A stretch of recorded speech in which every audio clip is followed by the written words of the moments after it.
Hello, my name's Kathleen Neely. I'm the General Manager of West Lothian Foodbank.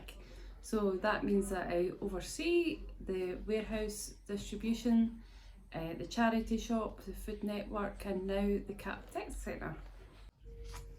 Hi, I'm Martin. I'm the warehouse manager here at West Lothian Foodbank.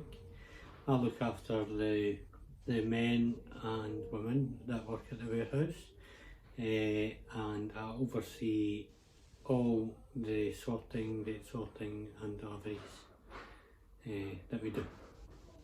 Hi, I'm Stephen Turnbull. I am the Development Officer for West Lothian Foodbank and the Coordinator for West Lothian Food Network. So as Development Officer, my job has been over the last almost 3 years to bring grant monies into the organisation, to develop the organisation, to spend the time planning to make sure that we have the right resources in terms of buildings and vehicles and storage equipment and staff. And in the pandemic, we were appointed as the coordinators of West Lothian Food Network, and I coordinate on behalf of the Food Bank the West Lothian Food Network, which is 38 partner organisations, third sector organisations in West Lothian who provide food to the people of West Lothian. My name is Sharon Patterson. I am the Foodbank Charity Shop Manager in Whitburn. Our shop is 6 West Main Street. We opened this shop 2 years ago, past January. Previous to that we were in a very small shop upstairs, but now we're bang in the middle of Whitburn Main Street, prime location. Hi everyone, my name's Sue Smith.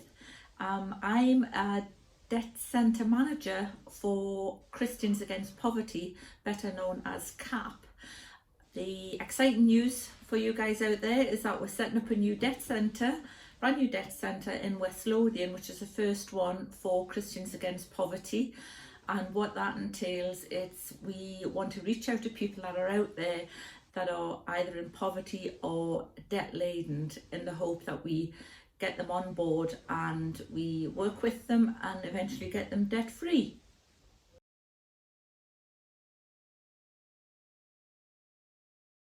So pre-COVID we had 11 distribution centres across West Lothian and we're just about to open number 12. We're recruiting volunteers for that. But overnight we lost a lot of you lovely volunteers. We had to stay home and stay safe, and we really miss you. Since COVID we've had to get vans and some temporary staff to deliver all the food, which has been a big undertaking, but we have risen to that challenge. So since lockdown happened we have changed from a 3-day pack to at least a 7-day pack, and including in that we are adding fresh food, and that's ranging from milk and bread and butter and cheese to fruit and some vegetables, which is great. That's something I've been wanting to do for years, and we've delivered all these parcels, all 5,000 of them, more than 5,000 in the last year, which has been a big undertaking. In the warehouse we've had to put up temporary screens to keep everybody apart, and in the office we've had to put up screens. We've had to stay our 2 metres apart and wear our masks like everybody else. We've also opened up the Cap Tech Centre to help people with debt problems. What's changed massively since COVID, we went from having 11 distribution centres and just doing a delivery to them once a week to actually delivering all our parcels to all our clients. So in the last year we've done over 5,000 deliveries just to our clients. We also have done deliveries to 36 other organisations weekly. So I'd say we've done over 6,000 deliveries in the last year. So from April 2020 to April 2021 our numbers drastically went up. We had an increase of 27%, which meant that in West Lothian we fed 8,619 people a 7-day food pack, as well as all their extras.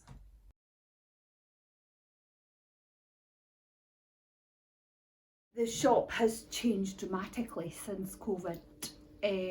Obviously we were closed because we became a non-essential retail establishment. So at first we completely changed to be a food bank. So people were coming to the shop to pick up food. So we had food everywhere and we were making up the food parcels as they were required. Since the shop has opened, we have had to change our layout. We have a one-way system in operation. We have restrictions on how many people can be in the store at any one time. And we also wear masks, use hand sanitizer, and we have screens. So most of our staff are behind screens most of the time. Stock has to be put out when there aren't any other customers in the store to keep our 2 metre distance at all times. Our biggest success in lockdown was we opened an online shop through the Vinted app, which turned out, it was an experiment and it turned out to be extremely successful. So it meant that volunteers could come back to the shop and work. We advertised stock every single day and posted parcels every single day. This allowed us to make enough money to pay our rent and our wages. Obviously we opened back up on the 26th of March, and it's been incredible, absolutely incredible. It's been incredible for the volunteers, myself personally, our customers. People kept saying they were desperate for the shop to open, and that has been proven by how busy we are. People are excited to be back in store, and to be perfectly honest, it's much easier to make money when the door is open. I love the online shop and we will continue it, but just to have people wander into the shop, browse and buy as they see is a great experience for everyone.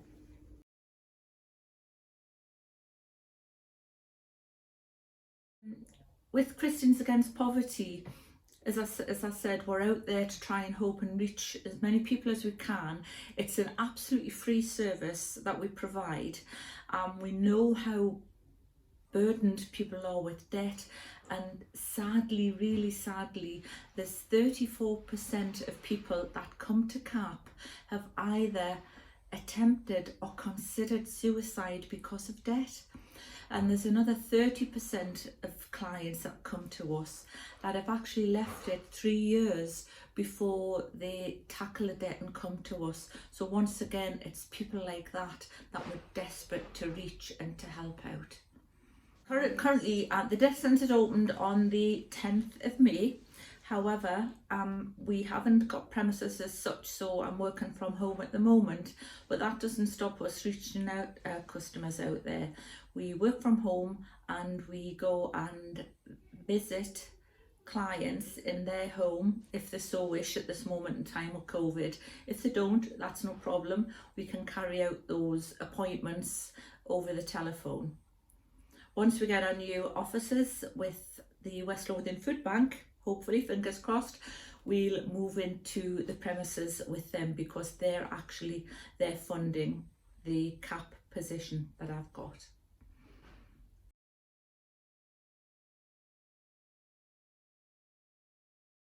Yeah, so the West Lothian Food Network was an idea that was kicking about through the council just before the pandemic hit, and when the pandemic did hit, it was decided it would be better for charities to be working together to pull together all the resources rather than have an overlap of these small resources, and perhaps through a lack of coordination some people would be missed who are facing food insecurity in West Lothian.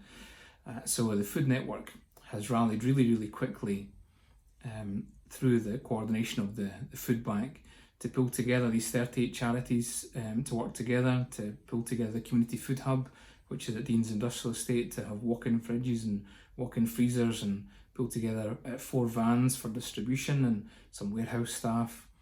And we have a great system in place now for ordering food, fresh fruit and veg and dairy and bread and fish and meat, and I'm getting hungry as I'm pulling off this list. But we have all these fresh ingredients going out to the food pantries and community fridges throughout West Lothian, which has been a great development. So the pandemic, one of the positives, if we can say that about the pandemic, is that it has accelerated and brought a big focus onto the third sector and to how we can work together to address food insecurity. And although we've had a lot of changes in this pandemic, from people who are shielding to now people who are dealing with the financial distress of losing their job, or worried about the income that they've lost through furlough, etc. It'll take another 2 years, we believe, for the pre-pandemic unemployment levels to return. And so we are going to be dealing with food insecurity in a big way as a network of food charities. And the focus that the pandemic has brought us accelerated this coordination, the talking together, the working together. We've developed pantries. We've started 7 new food pantries throughout West Lothian and 1 new community fridge. And the existing food pantries and existing community fridges, they've been greatly expanded through the work of the food network.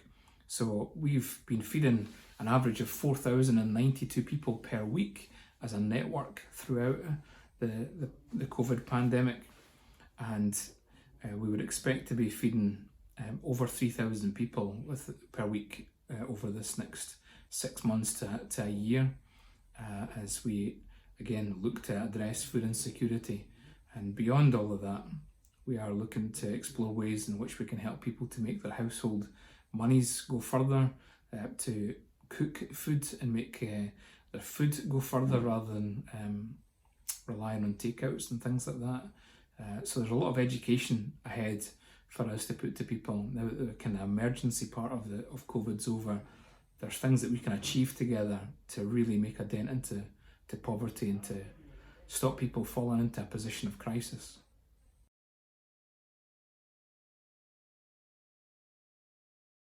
The life's changed during lockdown, isn't it? And initially it was great spending more time with the kids at home, but the pressure of homeschooling and working extra hours at the same time, that's maybe not a highlight, but it certainly sticks out. But the best thing probably about the pandemic has been when we were restricted to not travelling beyond 5 miles, and we were going for walks. My kids love walks, so we picked different walks pretty much every day. I've discovered lots of places in Broxburn, Uphall, that even though I grew up in this area, didn't know they existed, and I've walked those places quite a few times now, and Broxburn, Uphall is a lot more beautiful than perhaps we give it credit for. So the walks in the pandemic, that's going to be a permanent feature of life going forward, I think. So during lockdown, we've not been able to go out with our friends at the weekend and things, so my husband's been able to do odd jobs and some building projects about the house, so that's been great. I had twin grandsons born in December, and that was just an added extra excitement to my life. So I make time for them as well. And this is Gosha, and she comes to work nearly every day and has done during lockdown. Yes, you have.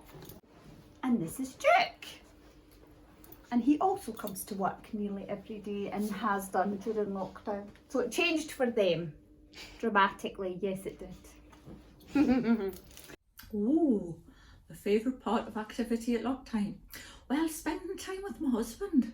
I didn't think I would enjoy it, but actually we've got on really, really well, and we've had a ball. We've had like date nights, we've been cooking a lot, and we've just got on really well, been for walks and more, and just spent more time together. That's what we've enjoyed. My favourite part of lockdown? I don't think there is a favourite part, to be honest. We have set up a little bingo with the parents once a week, and it's good to keep in contact with them that way, because obviously we can't go and speak to them face to face. At least it gives us a day of the week that we're actually catching up with the parents, so that's been good.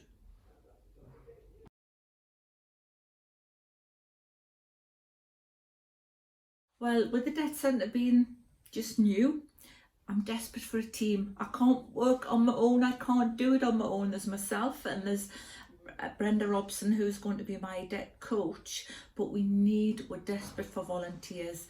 People that can just help us ad hocly, as and when we have events or whatever, putting posters up, setting up events, putting tea, coffee on maybe.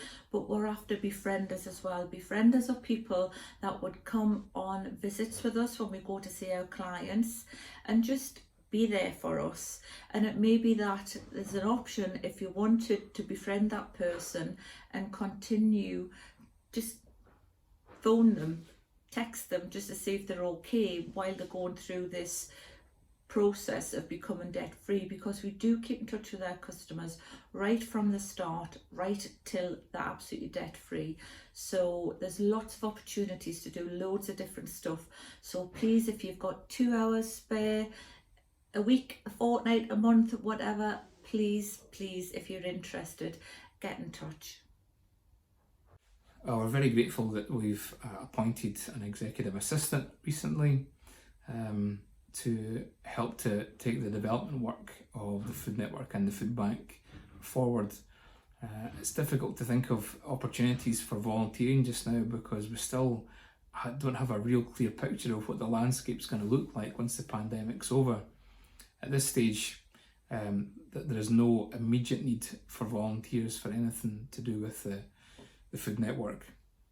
But I can guarantee that when that changes, when we do have a clear picture and we do have clear vacancies for volunteer positions, that we will be appealing to our volunteer network to put the word out to say these positions are available. Do you know anybody who could give of their time for this work, because it would make a tremendous difference.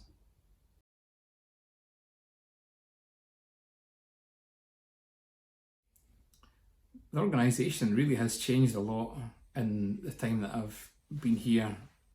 Been pretty rapid growth as a food bank, a lot of changes. Sometimes we struggle with change, sometimes change is really good. I do know that this organisation has tremendous amounts of compassion and care and wants to make a difference in West Lothian, wants to help alleviate poverty, and we have fulfilled a lot of that potential during this last year. But in the 2.5 years that I've been here, we've grown quite a lot. The premises that we have, we've more than tripled in size. We've got 4 vans now. We've got staff has grown from 3 members of staff to, I think when you include seasonal staff, up to about 18 members of staff.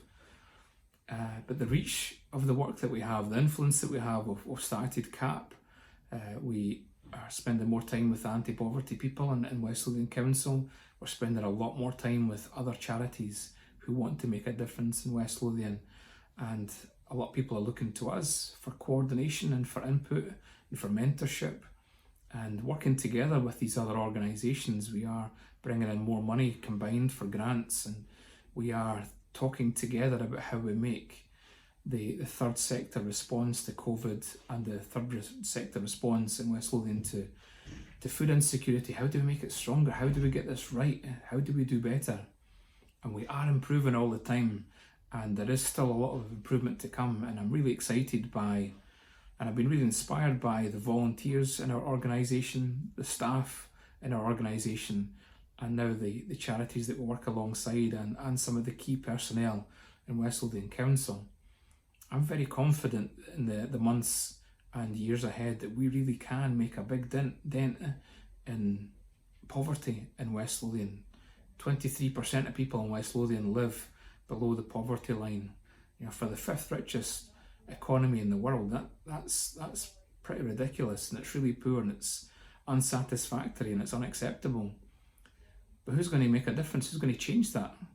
Well, we can at local level. That's the great thing. At local level, we can make life better for this family and that family and that family, and we can change the world by helping them to access money and learn how to make their money go further, and have some support to learn how to cook better and to access food at the best prices through the pantries and the community fridges, we can actually help people to live stronger and better, and we can help people to come out of poverty through CAP and all the initiatives that we have. So I'm excited about that. I think we can make a difference.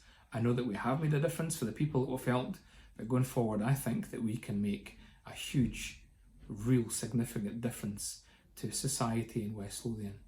And I just want to add a personal thanks to everybody who's worked so hard in the food bank over these years, whether it's years or months or days that you've been involved in this organisation. Everything that you've given, everything that you've done has contributed to every success that we've had. We are making a difference together, and together we will make a difference going forward. Thank you.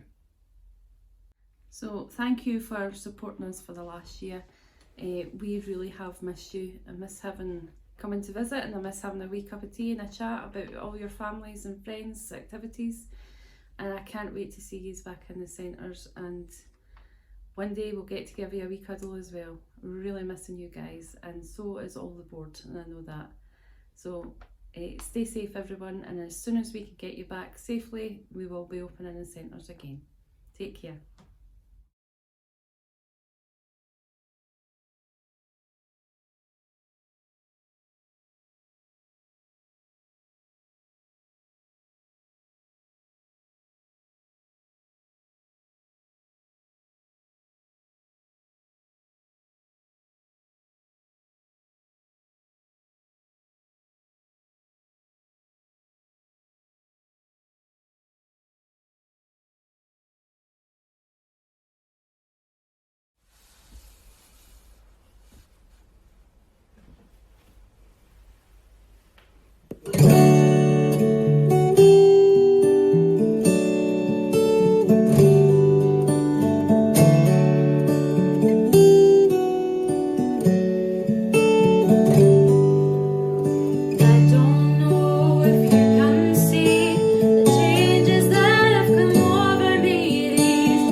Very kind. Thank you so much for your introduction and all your kind words. And of course, yes, we have known each other for many years now, and you're someone I always enjoy working with, and we've done many projects together, and we thoroughly enjoyed it. And one or two other faces as well. John Russell there. Great to see John working in the Foodbank. I know John and Julie extremely well. They were very much a right hand men, so to speak. Recently, we were interim pastors at a church during COVID, and we actually grew that church from 30 people to 100 even during COVID. So it just shows you with when you're positive and your reason why is your strongest driving force, that you can really do anything that you want. But before I get stuck in, I just want to say congratulations. I am so impressed with all your Zoom skills. I think for maybe some of you, or maybe most of you, Zoom was probably a song. That's the first you remember of Zoom. I don't. Can anyone remember who sang Zoom? Can anyone remember? Aretha Franklin. Aretha Franklin. Well, maybe, I don't know. Maybe you're correct. I've got down here it was the Commodores and Lionel Richie. Anyone else agree with that one? Yeah. She made it to, but anyway, yeah. 1977. So there you go. That was the first Zoom that was kicking around. But maybe Jenny would like to sing a few lines of the Aretha Franklin version for us. Not tonight, Stephen. Thank you. Oh, well, excellent. I've worked with Zoom for about 12 years. I've got to confess through business seminars for years, and I still can't even work it. So yeah, very impressed, and well done to each and every one of you. You probably guessed by now, my accent's not from Falkirk. So let me tell a bit about myself first here. I always feel it's good to do that so you know who's speaking. And I'm nothing really particularly special. I'm an ordinary guy that has a heart for the Lord. I think that is really all I really have. I think would like to say, I would like people to think that's what sums me up. You know, I'm from the northeast, a small village called Gardenstown between Peterhead and Fraserburgh. Peterhead and Banff is where I'm from. And I left school at the age of 16 and went aboard a trawler for 10 years. And I fished in the North Sea and off the West Coast. I'm highly qualified aboard a fishing vessel, but come ashore, unfortunately, not very qualified at all. And but I came ashore after 10 years and to start my own business, which I did for over 20 years. I'm married to Susan. I have two teenage daughters. One's 19 and one's 20. And I have a dog called Molly. I love cheeseburgers and I love haddock and chips. I think that's going to be on my gravestone. You know, here lies Mike. He loved cheeseburgers and he loved fish and chips. And as Stephen has already said, I work full time. And everything I do on a voluntary basis, I do alongside a full-time job. I've served in church work for 20 years. I think I've done everything from kindergarten to creche to serving coffees, running set-up teams rotas, led men's ministries. My wife led women's ministries. And recently we pastored a church, as I said, as interim pastors for a 6-month period. And so I think I can say we're quite busy. On top of that, for 4 years now, I've been the chaplain for Falkirk Football Club. I volunteer. I'm part of the advisory board for Sports Chaplaincy UK. And so that keeps me busy. And if you follow football, you'll understand why. We've seen a tremendous amount of players in the last 4 years. And I get a very short space of time to build a relationship with them or their families and be someone that they feel comfortable approaching. So that's always a great challenge for a chaplain. And of course, we have a new manager in. I'm hoping to be at the stadium this week. I hope to meet them this week.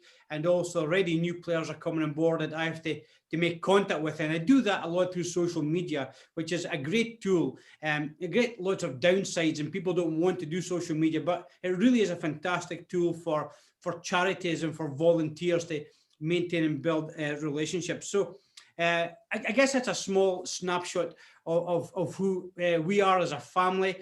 And in fact, one of my players actually plays for Livingston. If you follow football, Craig Sibbs, a good friend. I know Craig well, and he's doing very, very well over at Livingston. And of course, I know people like Lee Miller as well, who played for you recently. Lee, I know him and his family very well, and it was great to see him back at the club for a period of time there. So when I was asked to come and talk to you all, I didn't really want to record a message. I'm going to be honest, I could have done that and just sent it in, but I didn't want to do that. I really wanted to see the faces of the people on screen. We do so many talks now and people are behind masks and it's just so cool. But I wanted to see your faces. So smile big for me, because it's great to see that reactions and your smiles.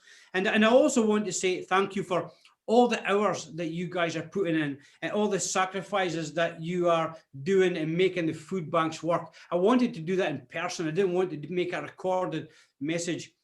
I can remember a time not so long ago, I think after moving to Falkirk, as a young man, I was single. I was trying to build a business with very little income, but I had bills to pay. And I can remember money was so tight at that time. I remember looking down the back of my sofa for change, for 10 pences and 20 pences, just so I can go and buy a bag of chips, you know. And I was grateful at that time. I was single. I didn't have a family to provide for.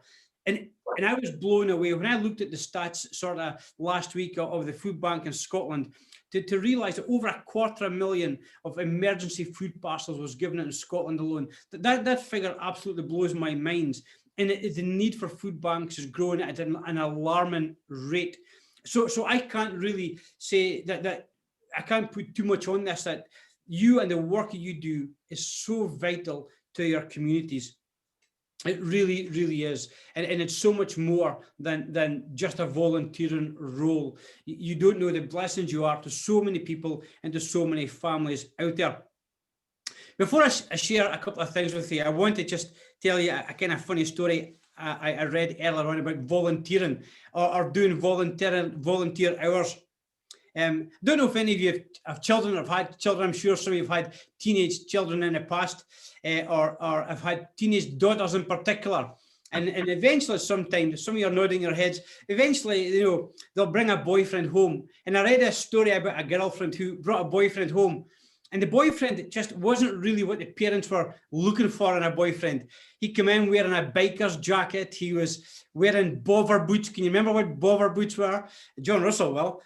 Bobber boots, and you know, he had his hair was sticking up in like a Mohican. He had tattoos. He had piercings. And after the boyfriend was introduced to the family, the girlfriend then sent him home, and the parents, or the father in particular, decided, as every good father would, took him his daughter aside and said, "Listen, darling, I don't think this guy's good for you. I don't think he's good. It's just not good."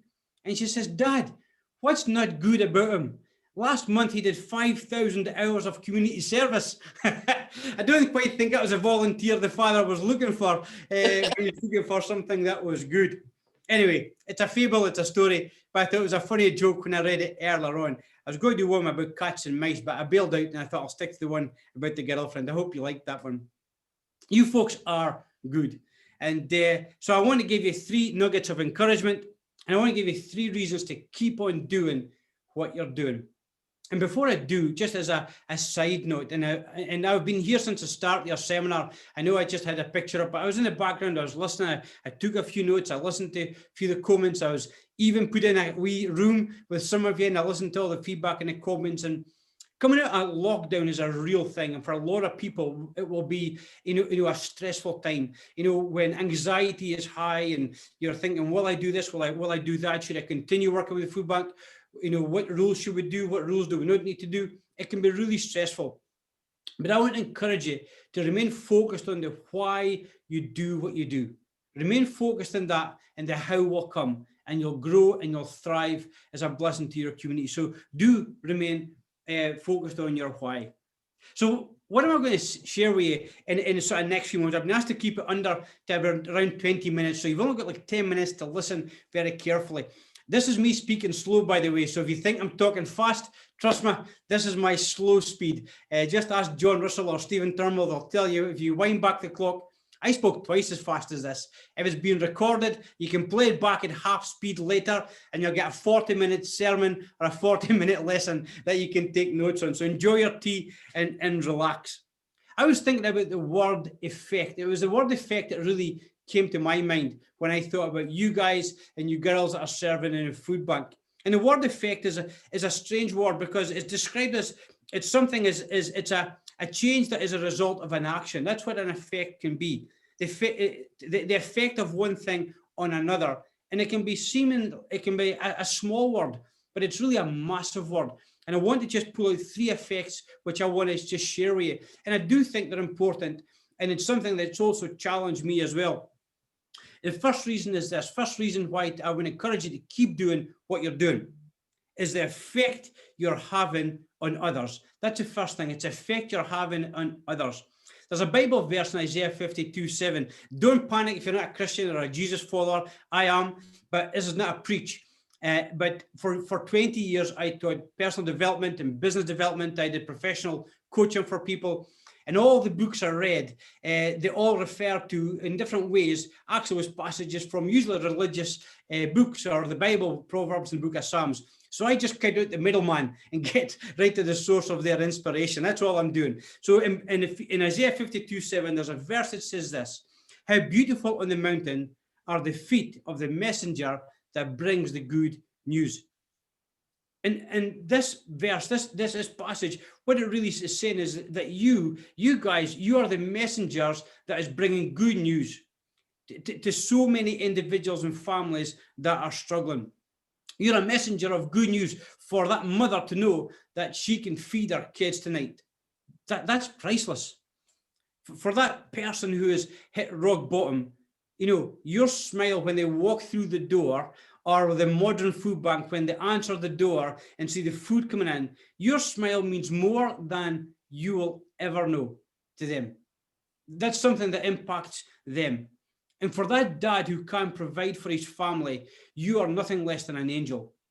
I remember in the early years of our business building, we went through a very hard and tough spell, Susan and I. And again, I remember going to a supermarket and eventually at one point in the supermarket when we were working out what money we'd spent and our budget was, we couldn't afford the food in our trolley. This was before the days of food banks.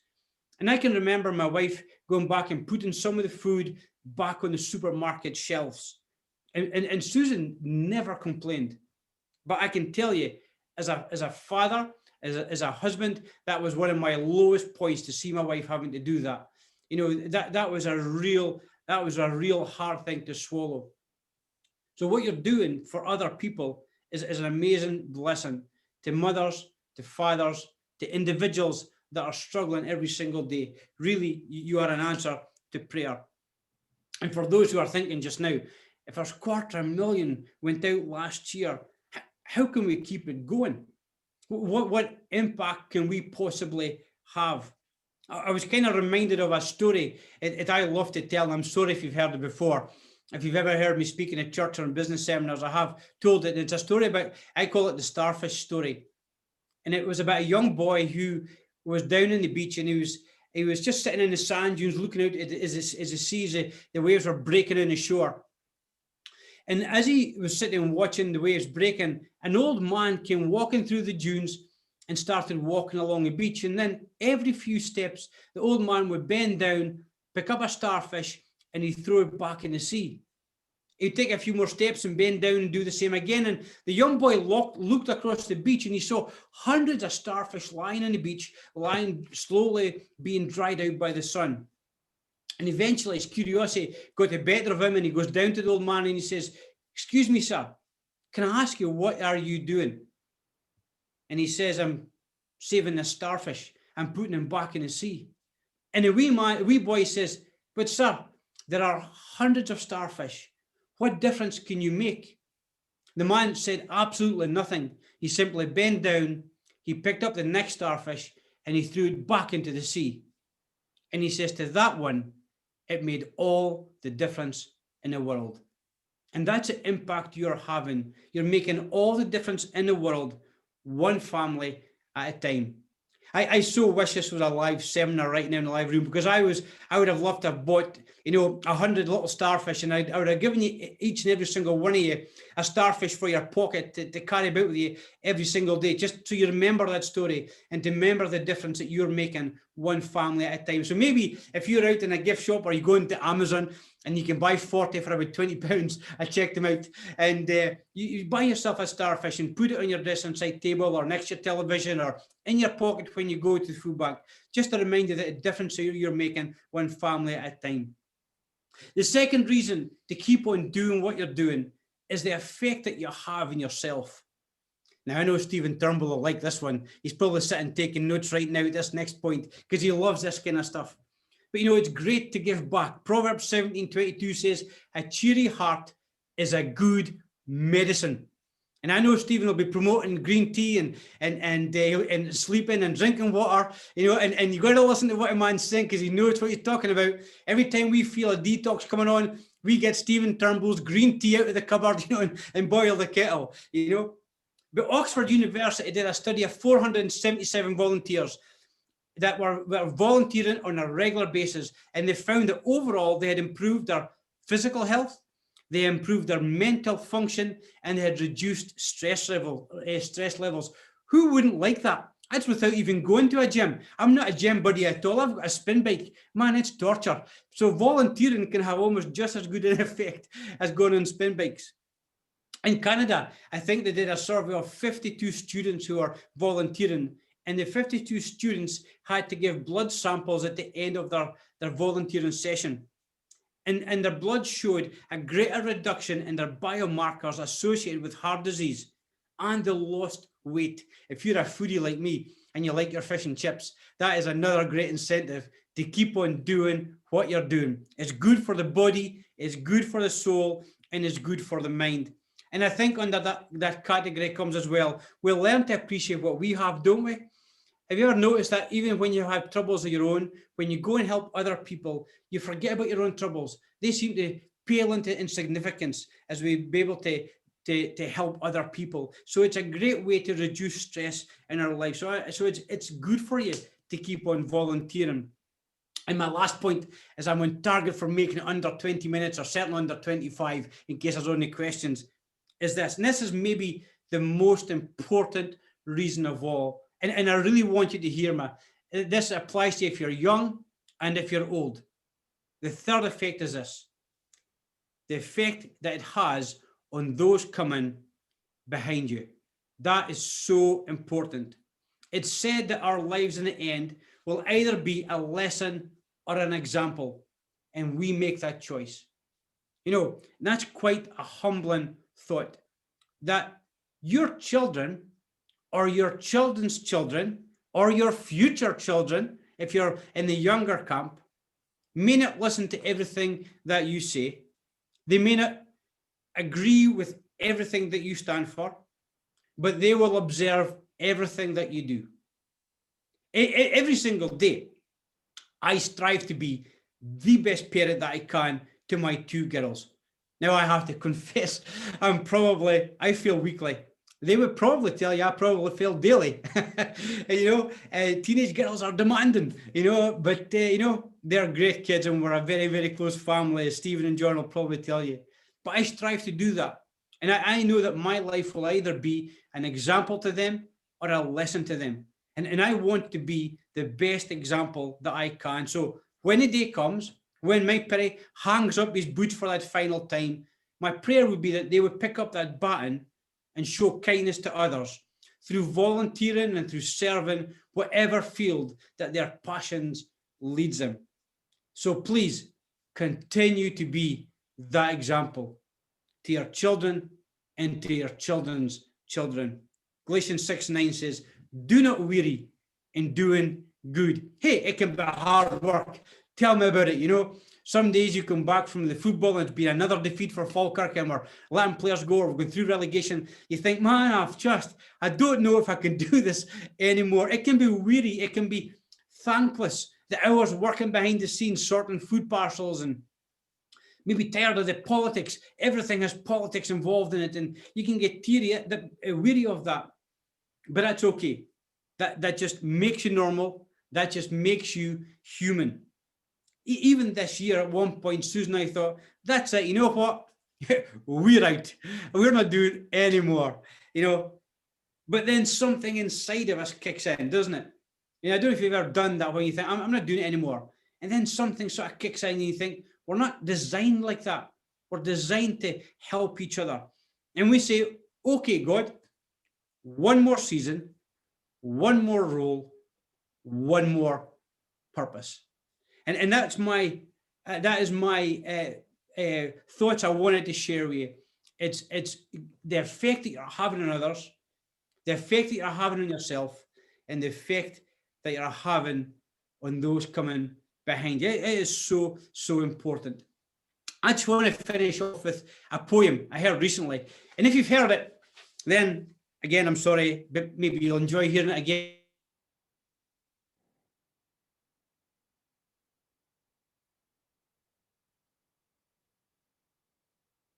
I think maybe rewritten or quoted many times by Mother Teresa, and it's called Do It Anyway.